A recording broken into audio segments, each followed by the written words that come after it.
Bienvenue à Télé-MDN au canal 29, le soleil sur l'information au Témiscamingue avec vous 52 semaines par année.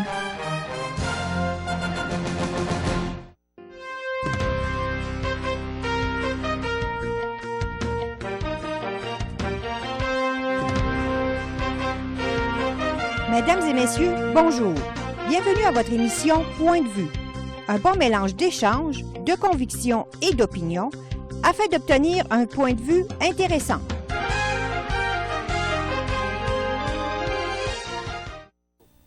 Aujourd'hui, nous recevons un homme d'éducation au Témiscamingue. Il a occupé différents postes en éducation au Témiscamingue. Bonjour et bienvenue à Point de vue. Aujourd'hui, notre invité, M. Luc Bergeron.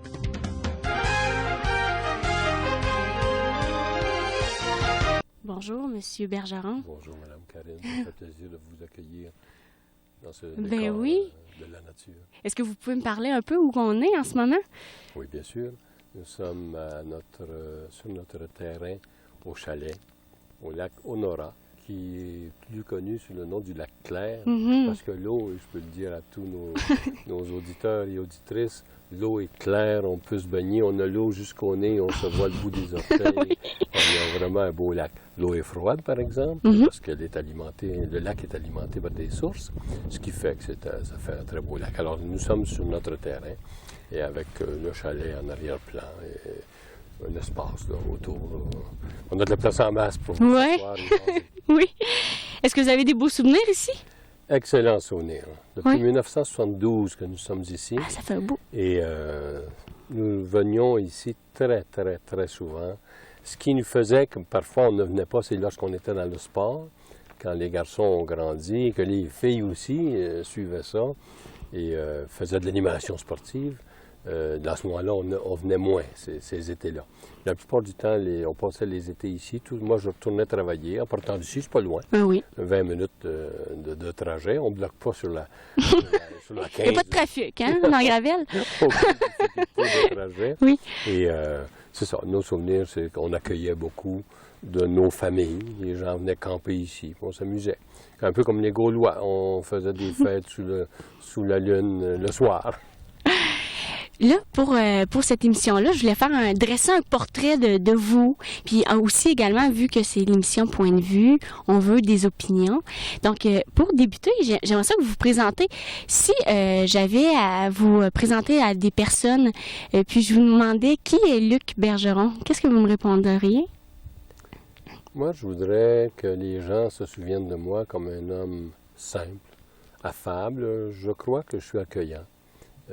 Capable d'échanger agréablement avec les gens, et aussi un homme tenace. J'ai des idées, on verra peut-être en discutant bientôt, et les idées auxquelles je tiens absolument. Et j'ai des valeurs. Alors, je suis un homme comme ça, affable, accueillant, tenace, et qui croit à des valeurs fondamentales. En gros, c'est ça. Ça serait ça votre... Je dois vous dire aussi que je suis un homme affectueux, très amoureux de ma femme et de nos enfants. D'ailleurs, on va en reparler un peu plus tard dans l'entrevue. J'espère qu'on va avoir le temps. J'aimerais ça qu'on fasse comme un CV de votre curriculum vitae à la télévision, un peu votre vie professionnelle. Vous avez été professeur. Vous avez fait vos études où? J'ai fait mes études à Ottawa. OK. J'ai été 9 ans comme étudiant à Ottawa, parce que dans le temps, après la 7e année ou 9e année, il fallait partir. Il n'y avait pas de 10e ou 11e année, en tout cas pas chez moi à Saint-Eugène. Et je suis allé étudier au Juniorat de Sacré-Cœur à Ottawa, chez les Oblats. Et mon objectif était de devenir prêtre Oblat. Ah oui? Oui. Et j'ai étudié dans ce domaine, fait le cours classique, jusqu'en philo 1. Après ma philo 1, j'étais au séminaire Saint-Paul à Ottawa, le grand séminaire, en soutane dans le temps. Et après cette année-là, et avec mon directeur spirituel, j'ai décidé, aider un peu de lui, c'est un bon conseiller, de ne pas aller à la prêtrise, mais plutôt d'aller dans l'enseignement, dans le domaine social, de travailler avec des gens, avec les humains. Alors là, à ce moment-là, au bout de cette première année de philosophie, j'ai enseigné une année à Saint-Eugène. Parce que là, je ne savais pas dans quelle branche trop j'irais. Alors, après avoir enseigné une année à Saint-Eugène, ça m'a donné le goût vraiment de l'enseignement. Alors, je suis retourné à l'Université d'Ottawa, finir mon bac en art, mon bac en philosophie, et j'ai fait une année additionnelle en éducation psychologie. Alors, c'était mes études de base. Et ensuite, je suis revenu enseigner au secondaire à Lorrainville, pour la commission scolaire de Lorrainville. OK. Parce qu'il y avait plusieurs commissions scolaires Oui, dans ça. absolument. Puis là, par la suite, là, vous avez enseigné toujours à Lorrainville. Quel est votre parcours? J'ai fait 4 ans d'enseignement à Lorrainville au secondaire. Et là, il y a eu la régionalisation dans la province de Québec. C'est-à-dire qu'il y a eu les commissions scolaires régionales. L'opération 55, des vieux comme moi, ou des personnes plus âgées comme moi vont se souvenir de l'opération 55 et des COREPS, où on a regroupé des commissions scolaires, toutes les commissions scolaires dans la province de Québec, en faisant 55 ou 56 commissions scolaires régionales qui administraient le niveau secondaire et l'enseignement aux adultes. Le niveau primaire était laissé aux petites commissions scolaires. Juste en Abitibi-Témiscamingue, il y en avait 108 petites commissions scolaires qui ont continué à administrer le niveau primaire. Mais le secondaire et le monde adulte étaient gérés par les commissions scolaires régionales. Il y en avait 4 en Abitibi-Témiscamingue. Et nous, le Témiscamingue, on voulait en avoir une, à nous, mais le gouvernement a imposé au Témiscamingue de se marier de force à Rouen, et ça a fait la commission scolaire régionale du cuivre. Alors moi, à ce moment-là, j'ai été nommé directeur d'école à Lorrainville pour les 8e et 9e années, garçons et filles, ce qui était très nouveau. Oui. Parce qu'avant ça, les religieuses géraient les écoles de filles et les religieux géraient les écoles de gars. Alors moi, on m'a nommé directeur et je me suis trouvé à remplacer une religieuse et un religieux à la direction des écoles, mais de 8e et 9e année, garçons et filles, à Lorrainville. Donc, Et ça, c'était une première partie de ma direction à Lorrainville, 1 an, et ça a bien été. Et là, en même temps, on m'avait mis en charge de l'éducation aux adultes au Témiscamingue. Mon patron était à Trois-Rivières, M. Bégin qui était à Trois-Rivières, alors j'avais à partir tout ce qui s'appelle l'éducation aux adultes au Témiscamingue. Alors, dans le jour, j'étais directeur d'école, que je vous nommais tantôt, sans secrétaire, j'avais 325 élèves. Alors, je faisais le secrétariat moi-même, les examens. Et le soir, je faisais l'éducation aux adultes, c'est-à-dire j'allais partir des cours jusqu'à Relais, à Belle-Terre, Témiscamingue. Vous trouviez les gens pour le faire? Et il fallait trouver des enseignants pour enseigner aux adultes le soir. Et là, ça prend les volumes, ça prend les locaux, ça prend les pupitres, ça prend les concierges. Vous savez c'est quoi. Alors, j'avais un travail énorme à faire pour partir l'éducation aux adultes au Témiscamingue. Ça, c'était comme ça jusqu'en, c'est-à-dire l'année 65, j'ai commencé ça. En 66, étant donné que ça avait bien été, la régionale du cuivre m'a demandé d'être directeur d'école de Ville-Marie et Lorrainville. Alors là, j'ai remplacé le frère Berkmans-Gabriel à Ville-Marie. Et en même temps, j'étais directeur de Lorrainville, mais avec un adjoint, qui était M. Chabot. Et j'avais 2 adjoints à Ville-Marie, qui étaient M. Saint-Amand pour le 10e et 11e année, et Jean-Claude Bergeron, mon frère, pour le 8e et 9e année à l'ancienne école normale. OK. Ça a été comme ça jusqu'en 70. Alors, est-ce que tu veux que je continue? Oui, on continue. Oui, je veux bien comprendre. En 70, la régionale du cuivre m'ont demandé d'aller comme directeur de services aux étudiants à Rouen pour l'ensemble du territoire du cuivre. 7500 élèves que nous avions à ce moment-là. Et j'étais un des 4 premiers dans la province de Québec à occuper ce poste-là, qui était un poste tout à fait nouveau, direction des services aux étudiants. Et j'étais là 1 an. Mais entre-temps, le territoire du Témiscamingue s'était regroupé au niveau du primaire pour former une seule commission scolaire primaire. Et des gens sont venus me voir à Rouen pour voir si j'accepterais pas de revenir au Témiscamingue pour prendre la direction générale de cette nouvelle commission scolaire. Et j'ai fait l'application. J'ai fait l'application pour ce poste. Et nous étions quelques-uns et j'ai été nommé directeur général au 1er juillet 1970. Donc ça, c'est en 1970. Et là, par la suite, là, vous êtes occupé, en fait, vous avez réussi à avoir 25 millions de budget au Témiscamingue, après la séparation avec Rouen. Ah, là, vous allez un peu vite. Plus loin? Ah oui, c'est encore... Là, d'abord, on s'est regroupé, la commission scolaire du Témiscamingue, 1er juillet 70, mais c'était, comme je vous disais, c'était un niveau primaire. Oui. Le niveau secondaire était toujours géré à Rouen. OK. Pour notre secondaire, le secondaire de Rouen est géré par la régionale du cuivre. Mais nous, des gens comme Gabriel Bastien, pour en nommer un, et moi et d'autres, depuis 65. Je vous ai dit tantôt qu'on avait été mariés de force à Rouen depuis donc 65, au moment du mariage forcé. Tout de suite, on s'est engagé à faire que le Témiscamingue Et sa propre commission scolaire pour gérer l'éducation de ses enfants à partir de maternelle, passe-partout, jusqu'aux adultes. Et non pas juste le primaire. Donc, de 65 à 75, pour vous résumer vite, on a eu 10 ans de lutte pour venir à bout de gagner notre point. Donc, en 70, quand on a regroupé la commission scolaire primaire. Primaire, parce que le secondaire n'était pas encore là. C'est ça, nous avions une seule commission scolaire. Là, cette commission scolaire étant beaucoup plus forte parce qu'unie, a pris une résolution de continuer la lutte avec le gouvernement pour récupérer l'ordre d'enseignement secondaire et adulte au Témiscamingue. Ce que nous avons obtenu en 75, au 1er juillet 75. Et j'ai été le premier directeur général de cette nouvelle commission scolaire, qui devenait la commission scolaire regroupée, fusionnée, primaire, secondaire et adulte. J'ai fait 1 an, 75-76, et c'est là, quand vous disiez qu'on récupérait une administration financière de 25 millions, c'est bien ça. Annuellement, c'est 25 millions qui étaient gérés chez nous avec des gens vivant chez nous. Exemple, des conseillers pédagogiques qui vivent à Rouen et qui occasionnellement viennent nous rendre des services en français, en maths, en géographie, en histoire, nommez-les. Très bien. Viennent nous aider au Témiscamingue, sont payés par nous et par Rouen, mais vivent où? Vivent à Rouen.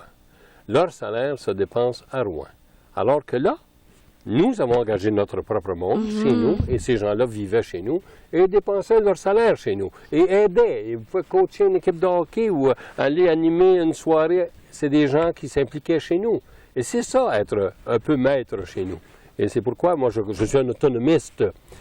J'ai bien dit autonomiste. Je n'ai pas dit séparatiste. Quoique, je voulais absolument qu'on se sépare de Rouen. Et l'idée de se séparer, c'est parce qu'on voulait être autonome chez nous. Si Rouen avait accepté un plan que M. Bastien et moi leur avions présenté, qui nous accordait plus d'autonomie au Témiscamingue, on ne se serait jamais séparé de Rouen. Ils n'ont pas voulu, ils n'ont pas accepté. Alors là, on a travaillé pour se séparer. Est-ce que c'est à ce moment-là que le goût du développement du Témiscamingue est apparu dans votre vie? Bien, je l'avais depuis longtemps, mais plus particulièrement à compter de 65. Okay. Quand M. Paul Gérin-Lajoie est venu nous annoncer au Centre des loisirs à Saint-Eugène-de-Guigue qu'il n'y aurait pas de commission scolaire régionale au Témiscamingue, je me souviens de m'être levé, je dis, M. Lajoie, c'est vous qui êtes le patron, vous êtes le nouveau ministre de l'Éducation, mais je vous annonce tout de suite, à partir de maintenant, on va lutter. Puis sans cesse, on n'aura de cesse que lorsqu'on aura notre commission scolaire régionale au Témiscamingue. Et c'est ce que nous avons fait. Donc, après 10 ans de dur labeur, vous avez réussi à avoir ce que vous vouliez. Oui, et c'était un gain pour le Témiscamingue. Quand tu parles du développement du Témiscamingue, j'ai conscience et j'en suis fier d'avoir aidé, pas seul, d'avoir aidé à un développement extraordinaire pour chez nous, pour l'éducation de nos enfants. Un autre point qui me fait mal au cœur et qui a fait que nos jeunes auraient pu se développer beaucoup mieux, c'est si on avait eu notre école polyvalente du secteur centre à temps. On devait l'avoir en 60. Elle aurait été opérationnelle en 68. Et étant donné les circonstances, il y a eu Ville-Marie et Rouen-Noranda, la régionale du cuivre, qui voulait construire l'école à un endroit, qui était sur le terrain des Pères. M. Bastien nous l'avait raconté. Tout le terrain des Pères, puis là, ça n'avait pas fonctionné. La terre ringuette. Et là, ça a fait que la ville de Ville-Marie a refusé d'accorder le permis de construction à la régionale du cuivre sur le terrain des Pères. Donc, ils sont allés en cours. Et ça nous a fait retarder l'école du centre à aller jusqu'en 1981. Alors, nous avons perdu toutes les options que nous devions avoir. Nous devions avoir 12 métiers dans cette école-là. Donc, nos gars et nos filles auraient pu vraiment rester chez nous et étudier chez nous et faire leurs études. Alors que, pourquoi je dis ça? C'est parce qu'il y en a qui ont pu continuer leurs études en allant à Rouen, Val-d'Or, Gatineau, Québec. Mais d'autres ne continuaient pas leurs études. Et ça, c'est encore pire. Mais on a perdu notre jeunesse, c'est incroyable. Ils devaient tous partir parce qu'on n'avait pas les services de formation professionnelle chez nous. Ça, c'est une douleur que je vis encore aujourd'hui, qu'on n'ait pas réussi à avoir cette école-là en 1968. Est-ce que vous pensez qu'aujourd'hui, avec tout l'exode rural, tout ça, c'est une certaine cause de tout ça, Sûrement. tout cet événement-là? Vous savez, Mme Karine, que quand des jeunes commencent à partir parce qu'ils n'ont pas chez eux les services qu'ils doivent avoir à l'âge de 14, 15, 16, 17 ans, combien de fois ces jeunes-là ne peuvent pas revenir ou ne veulent pas revenir, c'est leur droit. Et à un moment donné, quand tu parles de l'exode, ça a été une grande cause de l'exode de nos jeunes. Il ne faut pas se le cacher, on ne se mettra pas la tête sous l'aile, même si des fois des gens veulent faire à croire que c'est un tiraillement entre Ville-Marie et Lorrainville. Ce n'est pas le cas. Et ça, on peut le prouver n'importe quand. Ce n'est pas le cas. Et je n'ai pas à faire l'histoire ou le procès de quiconque, mais j'aime bien que la vérité soit claire sur la table. Parfait. Maintenant, j'aimerais savoir, est-ce que vous, comment vous voyez en fait le développement du Témiscamingue aujourd'hui en 2004? Est-ce que vous avez une opinion là-dessus? J'ai travaillé pour Comaxtem, avec Comaxtem, durant 3 ans, de 2000 à 2003. Et je dois te dire que je crois toujours au développement du Témiscamingue, et je l'ai prouvé encore cette fois-là, en mettant 3 ans là, tout à fait bénévole pour faire que le Témiscamingue puisse avancer, aller de l'avant pour des projets. Et à ce moment-là, sur la table, nous avions pour 660 millions de projets. Je crois que ces projets-là sont encore là, mais on ne les voit jamais atterrir. Durant 3 ans, nous avons lutté. Et peut-être que vous ne le savez pas, par contre, votre télévision communautaire ne peut que retourner en arrière et reprendre les cassettes d'enregistrement que je suis venu faire avec vous autres, et vous allez voir les projets que nous avions. Et vous avez toujours présenté ces entrevues-là à la télévision qui démontraient comment le Témiscamingue était proche d'un boom de développement. Comment ça se fait que ça n'atterrit pas? Moi, je crois, tu me demandes mon opinion, moi, je crois qu'au Témiscamingue, on n'est pas assez lutteur. Pas assez fonceur. Pas assez fonceur. Je vous parlais tantôt de 25 millions qu'on a récupérés chaque année comme administration en se séparant de Rouyn-Noranda. Ça a pris 10 ans à lutter sans arrêt. Et on l'a obtenu. Pourquoi est-ce qu'on ne fait pas des luttes? Je dis bien des luttes. Pas juste des luttes mollasses, là. Des luttes où on dit c'est ça qu'on veut, nous, les Témiscamiens. C'est ça que ça nous prend. Et pour ça, ça nous prend des leaders qui vont chercher la population du Témiscamingue, qui est capable de la rassembler. Nous l'avons fait pour l'éducation. Pourquoi on ne pourrait pas le faire pour l'économie? Normalement, c'est encore plus facile de le faire pour l'économie. Où on ramasse le monde, on dit voici des projets qu'on a sur la table. Qu'est-ce qu'on fait avec nos gouvernements pour s'assurer qu'on les fasse atterrir? C'est ça que j'aimerais qu'on fasse. Est-ce que vous trouvez qu'on manque de leaders ou... Je ne dis pas qu'on manque de leaders. On manque de détermination pour pouvoir lutter. Dire on va lutter. Parce que c'est sûr que des gens vont dire ben Luc Bergeron, lui, il veut tout le temps lutter à coups de force. C'est pas vrai. Il y a des manières de lutter. Je sais qu'on peut y aller d'abord délicatement, doucement. Ça fait des années qu'on y va délicatement et doucement. Est-ce qu'on a obtenu quelque chose? Alors là, j'irais un peu plus rudement. Ça ne veut pas dire qu'on donne des coups de poing à personne, mais on commence à ameuter notre monde et à sortir. Un bon exemple, une fois, on voulait absolument obtenir au Témiscamingue, je me souviens avec M. Trudel, Rémi Trudel, on voulait obtenir que la commission scolaire du lac Témiscamingue puisse avoir le droit de survivre.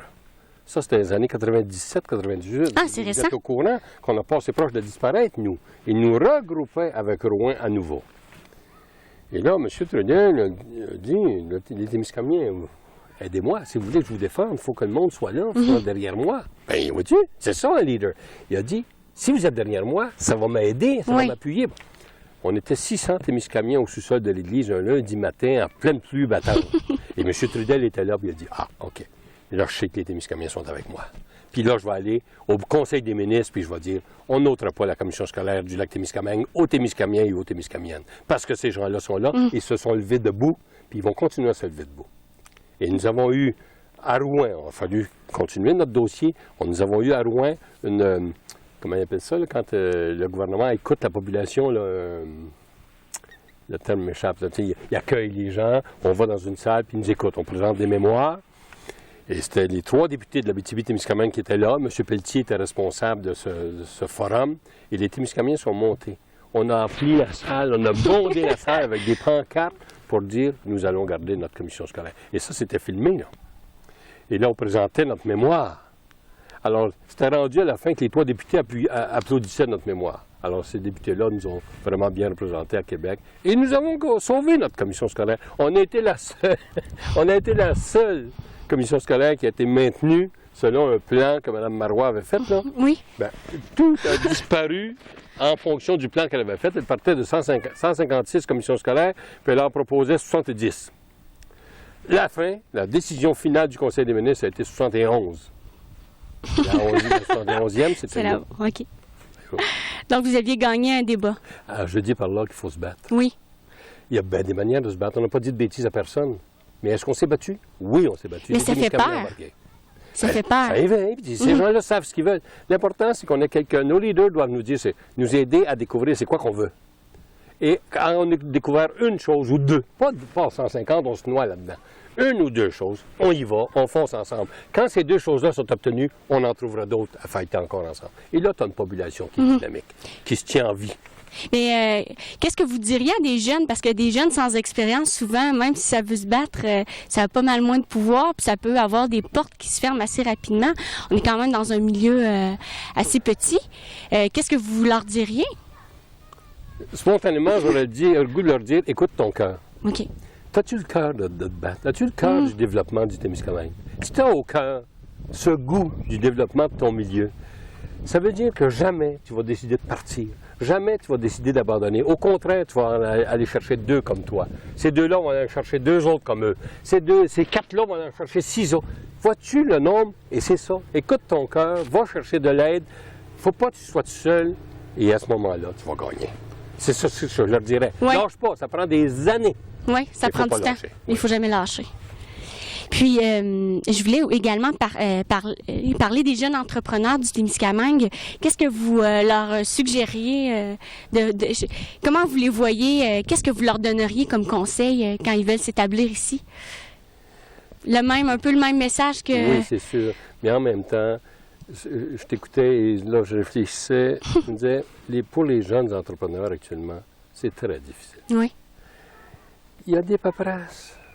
C'est devenu compliqué. Mon Dieu, c'est devenu compliqué de partir une petite entreprise.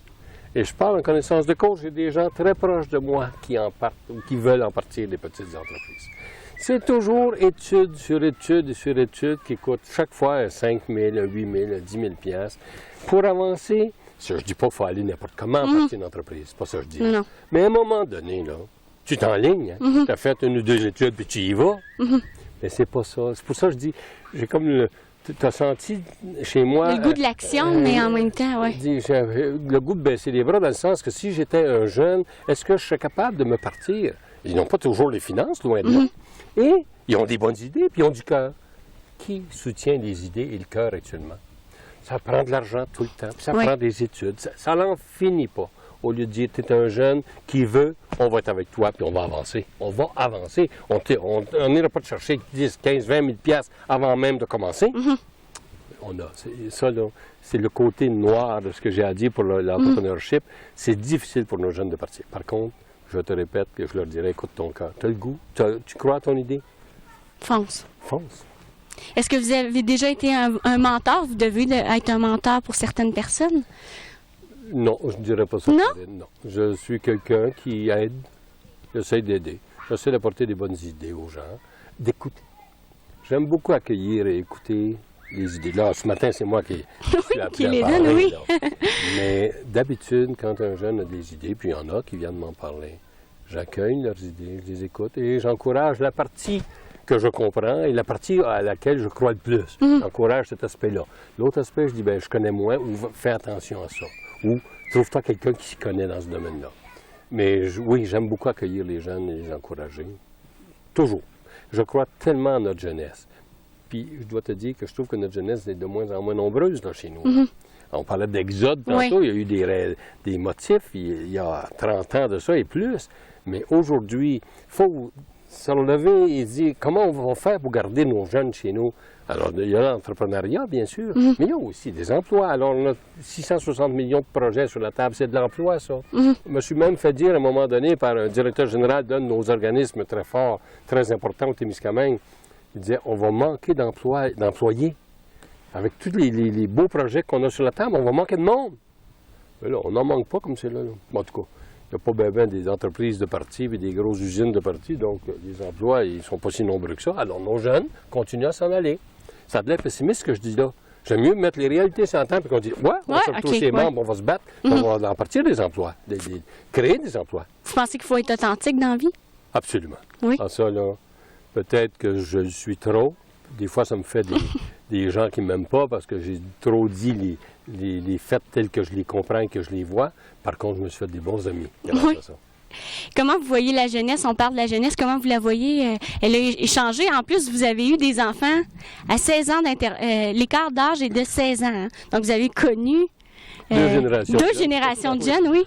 J'ai connu beaucoup plus de générations, si tu me permets, Karine. Oui. Parce qu'ayant été en éducation durant tant d'années, 35 ans, ça veut dire que j'ai eu les parents, les enfants des premiers, là, les premiers étudiants que j'ai eu leurs enfants, puis après ça, j'ai eu leurs petits-enfants. Dans mes dernières années de direction d'école à Ville-Marie, de 90 à 95, là, il y en avait qui étaient grands-parents des petits-enfants. C'était mes anciens élèves de 65, de 62 à 66, là, que j'avais eu là, ou comme directeur d'école jusqu'en 70. Alors, oui, j'ai vu plusieurs générations. Il y a des changements dans les générations. Vous avez raison. Par ailleurs, je veux absolument dire quelque chose à laquelle je crois beaucoup.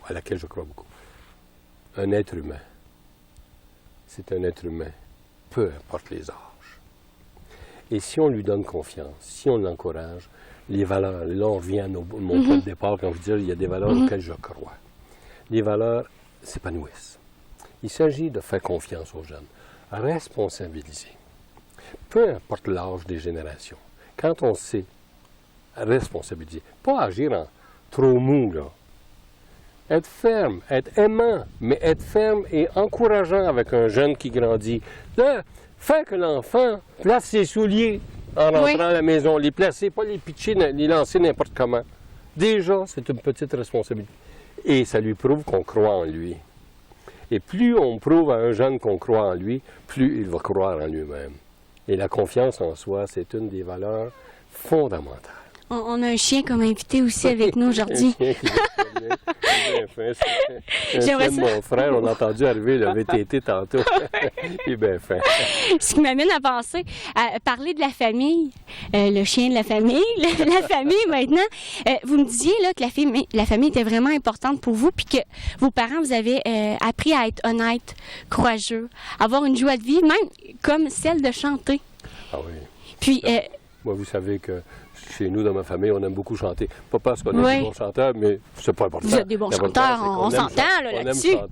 Et souvent, quand on se retrouve ensemble, on fait des chansons. Et là, ça donne que nos enfants, Anita et moi, nous avons 5 enfants. Tu disais tantôt qu'il y a eu 16 ans de différence. Exact. Nous avions 4 enfants en 6 ans. On s'est mariés en 63. Alors, en 69, Martine est née, donc c'était la 4e. On avait 4 enfants en 6 ans. 15 ans après, Martine était pour avoir 16 ans au mois de septembre, on a eu Robin Pierre, qui a maintenant 19 ans. On est allé ce matin l'organiser pour partir pour le cégep. Là. Alors, pourquoi tu disais des générations, les différences de génération, c'est vrai que ça existe, mais d'une façon générale. L'être humain est toujours le même. Du monde, c'est du monde. Hein? Alors, il faut les encourager. Alors oui, c'est une belle réalisation. Moi, tu me parlais à un moment donné de... Y a-t-il des réalisations auxquelles vous êtes le plus fier? Bien, une des plus belles réalisations, c'est une façon de le dire, c'est vraiment notre famille, Anita et moi. Une belle réalisation aussi, je le dis ici, c'est que nos enfants nous ont fêté un 41e anniversaire de mariage le 13 juillet. Pour moi, c'est des réalisations plus personnelles, mais qui sont d'une grande richesse parce que c'est grâce à ça qu'à un moment donné, on contribue à faire qu'une société a des enfants, puis d'autres petits-enfants qui vont faire que la société va se continuer. On ne peut pas tout le temps... On ne peut pas que se fier sur les immigrants qui vont nous remplacer. Il faut nous-mêmes en avoir des enfants. Alors, nos enfants, nous, ils croient à ça aussi. C'est une grande valeur. Et nous avons 16 petits-enfants. Et Robin Pierre n'en a pas encore. Alors... non, on attend ça. Puis pour terminer, dans la dernière... J'aimerais aussi te parler de votre femme, parce que vous m'avez dit que votre femme était là tout au long de ces années-là, puis vous travaillez bien fort, puis j'aimerais ça que vous me décriviez. C'est qui, Anita? Anita.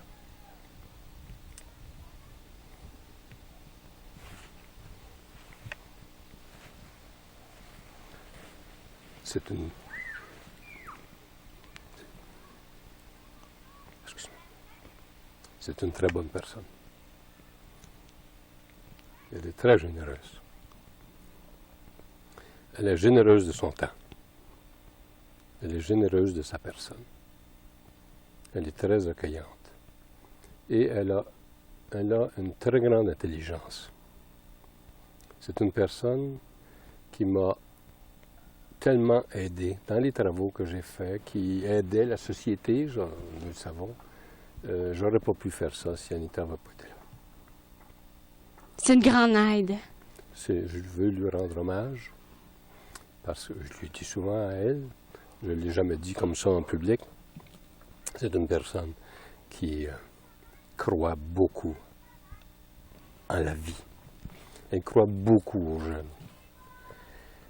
Nous nous aimons beaucoup et on est content d'avoir vécu 41 ans De mariage, mais on s'était connus quand même quelques années avant. Et Mme Trépanier ne voulait pas qu'on sorte ensemble, alors on était 5 ou 6 ans là, à attendre. Et plus on attend, peut-être mieux c'est. Oui. Plus ça prend de la force. Oui. Et ça fait qu'à travers nos difficultés, nous avons vécu, moi je dois vous dire qu'on est bien chanceux, Anita et moi, d'avoir vécu une vie comme ça, en assez bonne santé, sauf la période dont je vous ai parlé brièvement. Et nos enfants savent comme nous nous aimons. Et bon, alors Anita, c'est une personne que je chéris beaucoup et qui mérite d'être connue et que tout le monde aime quand ils la connaissent. Ses enfants l'admirent beaucoup et moi aussi. Bien, merci beaucoup. C'est déjà la fin de l'émission. Merci d'avoir passé ce temps-là avec nous. On a fait une belle émission. Je suis bien contente. Merci beaucoup, Karen. Et je te félicite du travail que tu fais. Parce que c'est pas facile de ramasser les idées comme ça d'une personne plus âgée, de savoir l'écouter, l'accueillir et l'écouter. Je t'en félicite. Bien, je félicite merci aussi beaucoup. votre télévision communautaire. Vous avez, en tout cas, je trouve une bonne idée d'aller chercher des points de vue comme ça. Je vous encourage à continuer. Et je vous encourage surtout à continuer à couvrir le Témiscamingue. C'est une télévision qui a vraiment couvert le Témiscamingue, à ma connaissance, là, à travers des temps ou des contretemps. Je sais que ce n'est pas toujours facile d'être là, mais vous le faites. Alors, je vous en félicite et je vous en remercie beaucoup au nom de tous les Témiscamingiens. Bien, merci beaucoup. Bonne chance à toi. Merci. À la prochaine.